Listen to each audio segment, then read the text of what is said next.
This week, again, because of the time of year, we're very limited on the saints in the modern calendar, and certainly a lot of the traditional ones were transferred to other dates. There's only one saint I want to mention. I don't think he has a feast day on the modern calendar, and he is a good saint. I keep saying that. They're all good saints, otherwise they wouldn't be saints, right?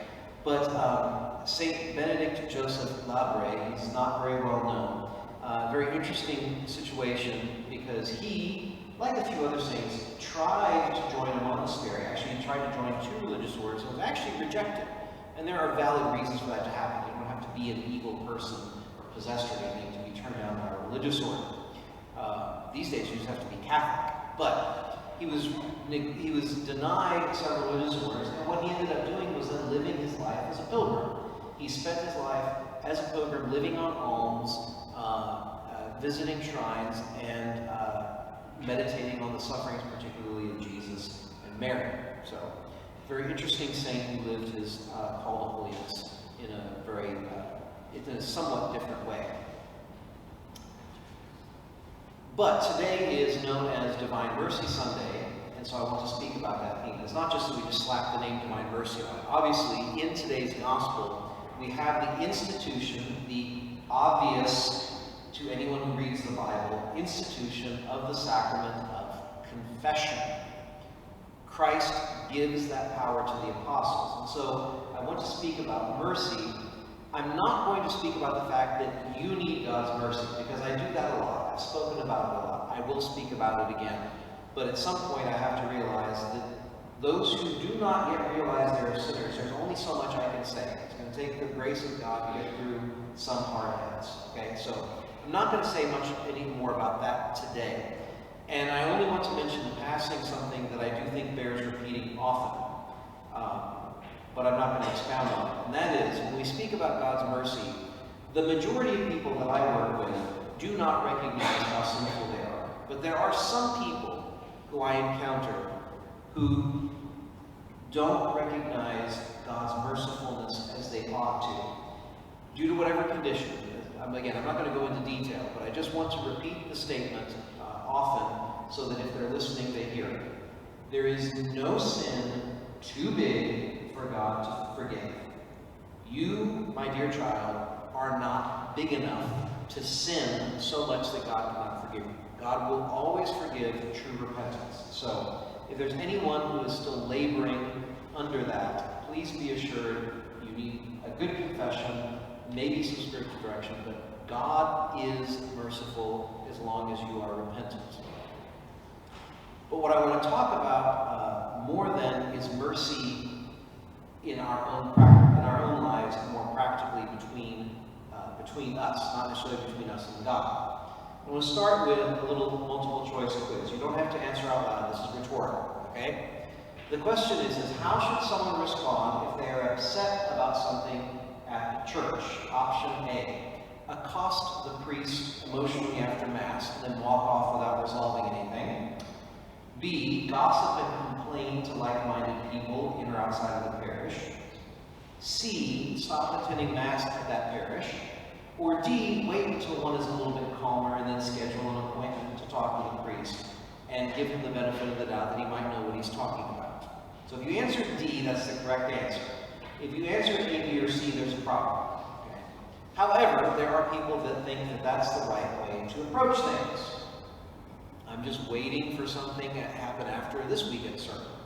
The reason I bring this up is because after the 9 a.m. Mass on Easter Sunday, I was accosted by a woman who verbally attacked me for the way that I said Mass and created a situation in my life that provides a very good example of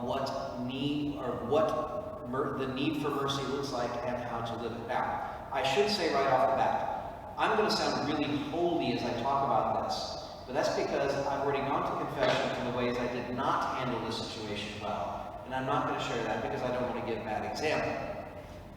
But what I want to speak about is the way she handled the situation. Well, the first thing is that she was objectively sinning. Because and I know this, not because I can read soul, I'm no Padre Pio, but she started with the words, "I'm sorry, but." If you start with the words, I'm sorry, but, that tells me you know you should not be saying the next thing that comes out of your mouth. Okay, so I'm sorry, but does not exonerate you on that. Okay, and that goes for all of us in any situation.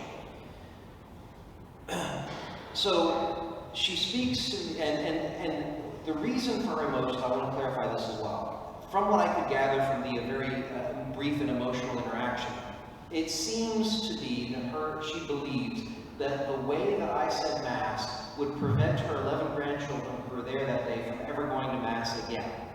That's what I could distill from it. So she certainly subjectively felt the need to say something, which is understandable given that perspective. But again, the way that it was done was not it. And it created in me an emotional situation which was very difficult. I was feeling attacked, etc. And so I want to talk through with you my response. The first thing is that when someone has hurt you, you have to acknowledge that there was an offense. I don't know what to do with a modern society that thinks that anytime they feel bad about some things that are done, that they're offended. I'm talking about that's a whole other circle. But I'm just talking about when someone has legitimately mistreated you in some way. Okay? You have a right to feel wounded. You don't have a right to wallow in it. You don't have a right to sin because of it. But you have a right to feel and acknowledge that woundedness. That is not a sin. It is not selfish.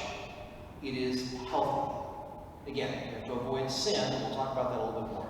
But it is right and necessary for you to acknowledge that.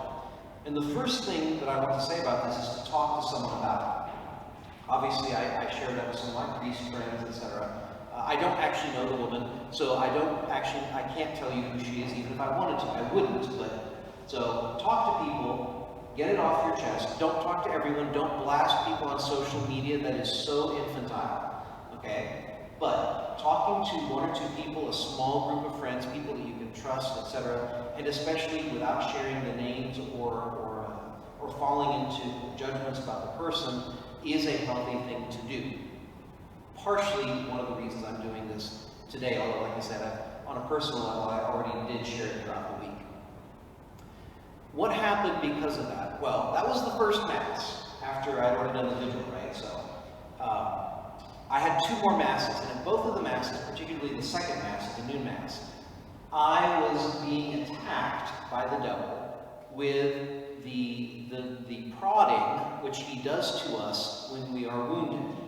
We all, if you have any sense whatsoever of what goes on inside your own head and heart, you know what I'm talking about. That remembering the offense and the words about the person that comes to mind, I mean, all those things that go on when you're wounded. Now, how did I respond to that? Well, I handled it better than I normally do.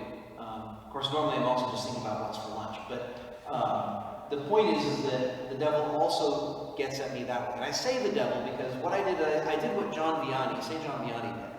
Of course, his bed was being set on fire by the devil, so the drama level was a little bit higher than the devil there. But the fact is that he would pray whenever the devil would keep him up at night, for example, with making these noises and stuff. He said, Lord, I offer this temptation, distraction, whatever it is, for the salvation of souls. And the devil would stop because, like, wait a minute, I don't want to contribute to the salvation of souls. So when I prayed that I offer this temptation, this attack, for the salvation of this woman, it definitely reduced. It was much less. Now, why did it not go away completely?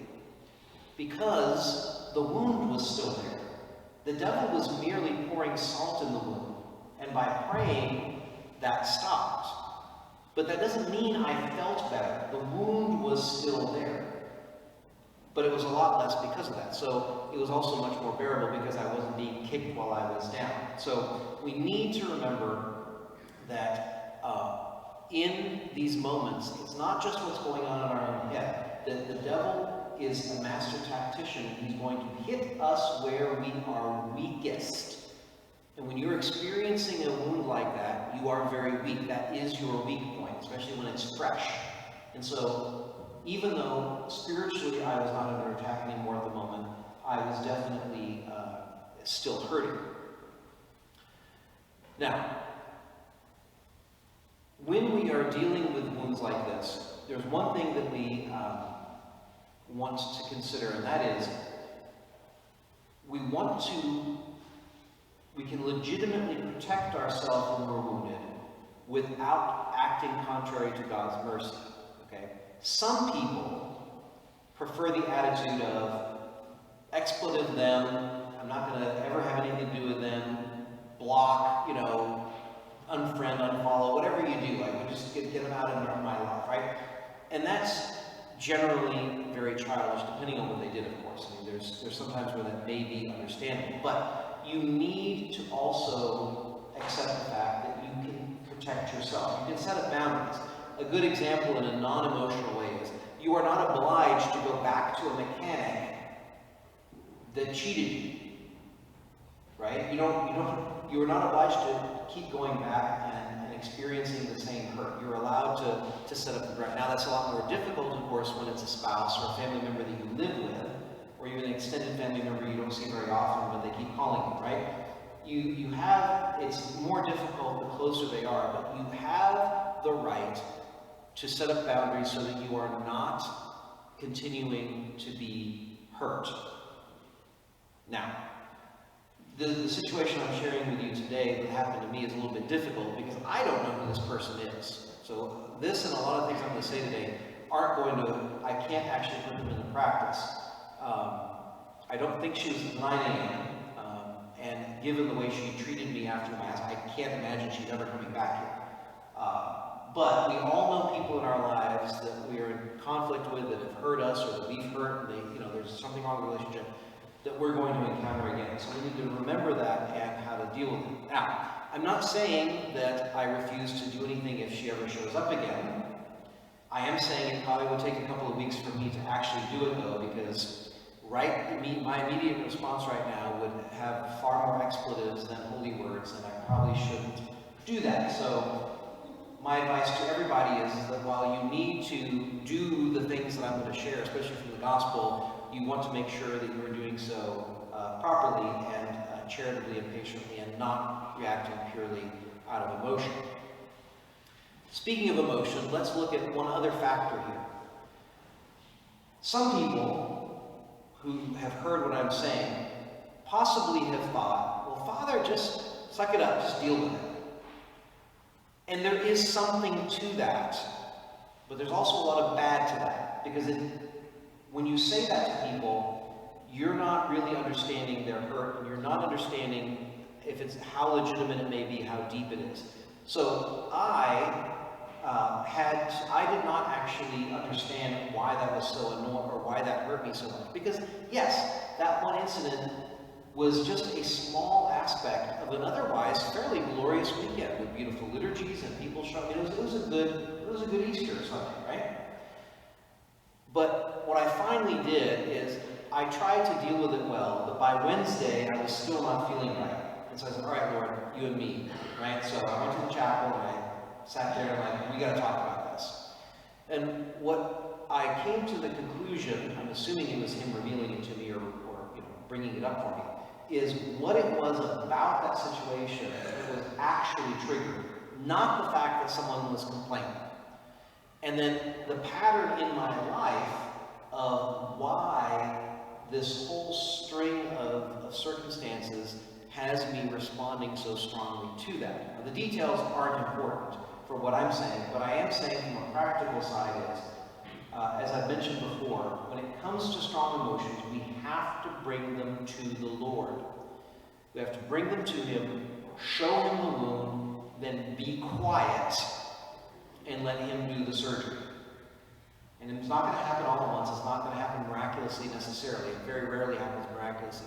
But we have to bring it to Him and let Him shed His light on it. But that means we have to open our hands. We have to let go. We have to let Him in to do that. That's why the image of the Divine Mercy and the icon of the Sacred Heart is so beautiful, is because it's us putting ourselves before putting ourselves and our pierced hearts, our wounded hearts, in front of his wounded heart, and allowing our wounded hearts to be healed by his.